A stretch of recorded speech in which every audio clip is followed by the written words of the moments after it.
नमस्कार मित्रों, आज हम लोग जानेंगे पीठासीन पदाधिकारी की घोषणा कैसे भरते हैं। यह 4 भागों में होता है। पहला भाग मतदान प्रारंभ के समय का, दूसरा भाग बीयू या सीयू में कोई गड़बड़ी होने पर पूरा जब सेट चेंज होता है उस समय, और भाग 3 मतदान समाप्ति पर, और भाग 4 ईवीएम को जब कैरी केस में रखते हैं। इस फॉर्म में जो भी संख्या या जगह दी गई है एक उदाहरण है, आप अपने हिसाब से इस संख्या और स्थान को बदल लीजिएगा। भाग 1 है मतदान आरंभ होने के पूर्व पीठासीन पदाधिकारी द्वारा घोषणा। तो सबसे पहले जिस लोकसभा क्षेत्र में जाएंगे उसकी संख्या लिखेंगे और उस लोकसभा क्षेत्र का नाम लिखेंगे, और बगल में अगर अनुसूचित जनजाति क्षेत्र होगा तो हिंदी में भी लिख सकते हैं, अंग्रेजी में एसटी लिख सकते हैं। अनुसूचित जाति होगा तो आप एसी लिखेंगे, अगर कुछ नहीं होगा तो कुछ नहीं लिखना है।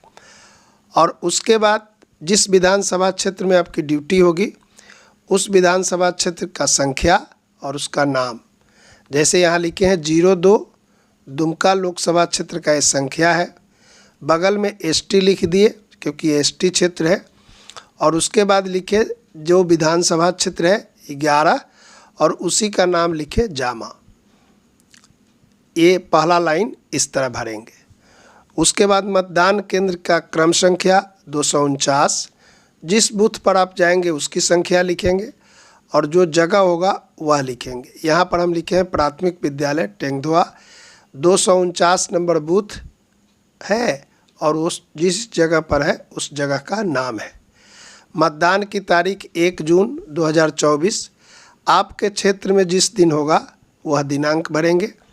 उसके नीचे पीठासीन पदाधिकारी द्वारा ये जो लिखी गई बात है इसको पढ़ के सुनाना पड़ता है, जैसे कि मैंने मतदान अभिकर्ता और अन्य उपस्थित व्यक्तियों के समक्ष प्रदर्शित किया, मॉक पोल आयोजित करके यह प्रदर्शित कर दिया कि मतदान मशीन पूर्णतया चालू हालत में है, उसमें पहले से कोई मत रिकॉर्ड नहीं किया गया है। तो इस तरह सारा चीज़ को पढ़कर सुनाते हैं और नीचे हस्ताक्षर करेंगे पीठासीन पदाधिकारी, और नीचे ये जो गोल वाला मुहर है यह होता है प्रभेदक चिन्ह, उस बूथ का डिस्टिंग्विश मार्क। यहाँ पर देखिए जो विधानसभा क्षेत्र है वो ऊपर लिखा गया है 11 और बूथ संख्या है 249। तो आपको भी इस तरह का मुहर मिलेगा, जहाँ जहाँ पीठासीन पदाधिकारी साइन करेंगे उसके नीचे ये डिस्टिंग्विश मार्क वाला मुहर लगा देंगे। तो इस तरह भाग 1 के नीचे अब आएंगे हस्ताक्षर के बाद। यहाँ पर देखिए मतदान अभिकर्ता का हस्ताक्षर, तो उस समय जो उपस्थित रहेंगे मतदान अभिकर्ता यानी एजेंट, उनका हस्ताक्षर होगा। जैसे यहाँ लिखा हुआ है राजचंद्रा, तो राजचंद्रा हस्ताक्षर है एजेंट का, और जिसका वो एजेंट है मैंने जिस उम्मीदवार का उसका नाम है AAA। उसी तरह सुफल मरांडी एजेंट का हस्ताक्षर है और जो उम्मीदवार है वो है DDD, यानी बाएं साइड में एजेंट हस्ताक्षर करेगा और दाएं साइड में जो एजेंट जिस उम्मीदवार का है वह उस उम्मीदवार का नाम होगा। तो याद रहेगा, बाएं साइड में एजेंट का हस्ताक्षर और दाएं साइड में उम्मीदवार का नाम।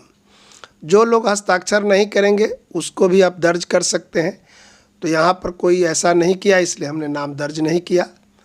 फिर नीचे में आप दिनांक लिखेंगे और पहले की तरह पीठासीन पदाधिकारी हस्ताक्षर और नीचे अपना मुहर लगाएंगे। भाग 2 तब भरेंगे जब आपका मशीन का प्रतिस्थापन या रिप्लेसमेंट होता है। पीठासीन पदाधिकारी द्वारा पश्चातवर्ती मतदान मशीन के उपयोग यदि हो के समय घोषणा। तो जब मशीन का प्रतिस्थापन या रिप्लेसमेंट होता है, बदला जाता है, तब के लिए है। तो इसको उसी तरह पहले की तरह ही सब चीज़ भरेंगे और नीचे में जैसे पहले किए थे हस्ताक्षर करेंगे और उस समय जो उपस्थित एजेंट होंगे उनका भी हस्ताक्षर लेंगे जो एजेंट हस्ताक्षर नहीं करना चाहते हैं उनका भी नाम लिख सकते हैं और उनसे हस्ताक्षर ले सकते हैं। तो ये था भाग 1 और भाग 2। भाग 3 जो है मतदान समाप्ति के समय का घोषणा है। तो उस समय भी यहाँ पर देखिए हस्ताक्षर करेंगे पीठासीन पदाधिकारी, वो अपना मुहर लगाएंगे और जिस समय चुनाव समाप्त होता है उस समय का टाइम है 5 PM। सामान्यतः बूथ पर अगर चुनाव हुए तो 5 बजे समाप्त होगा, तो 5 बजे। आपके क्षेत्र में जितना बजे होगा वह लिखेंगे। अगर बूथ पर कतारबद्ध है तो 2-4-10 मिनट इसका समय बढ़ेगा, तो उस अनुसार समय बढ़ देंगे और इसका तारीख लिख देंगे। और नीचे जो उस समय एजेंट होंगे उनका हस्ताक्षर लेंगे और जो लोग हस्ताक्षर करेंगे उनको एक एक कॉपी देना होता है 17C का, यानी मत लेखा कॉपी भी उनको एक एक देंगे जो लोग हस्ताक्षर करेंगे और आपके 17C पर भी वो भी हस्ताक्षर कर देंगे। जो लोग नहीं हस्ताक्षर करेंगे उसका भी जिक्र नीचे कर दीजिएगा और उनको तब 17C नहीं देंगे। यहाँ पर चूँकि सभी लोग हस्ताक्षर कर दिए इसलिए हम लोग नीचे नहीं लिखे। और फिर अंत में समय देंगे, दिनांक देंगे और पीठासीन पदाधिकारी हस्ताक्षर करेंगे और गोल का मुहर लगा देंगे। तो इस तरह भाग 3 कंप्लीट हो गया। चौथा भाग है कि जब मशीन को कैरी केस में, यानी जो CU, BU और VVPAT है, उसको जब उसके ब्रीफकेस यानी बॉक्स में बंद करते हैं उस समय का है। तो वह समय देंगे। मान लीजिए कि 5 बजे चुनाव समाप्त हुआ तो 5 मिनट बाद हम यहाँ समय दिए 5:05 पर पीठासीन पदाधिकारी का और अपना मुहर लगाए। और उस समय जो एजेंट होंगे ये क्या ध्यान देना है कि वो अपना एक सील लगाते हैं, मुहर लगाते हैं।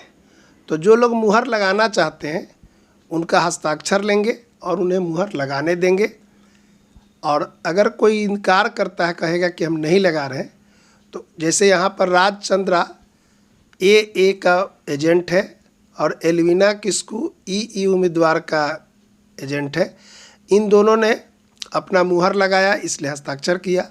सुफल मरांडी इनकार कर दिया तो उसका भी हम नाम लिख दिए और नीचे में पुनः आप दिनांक देंगे और हस्ताक्षर करेंगे पीठासीन पदाधिकारी और मुहर लगा देंगे।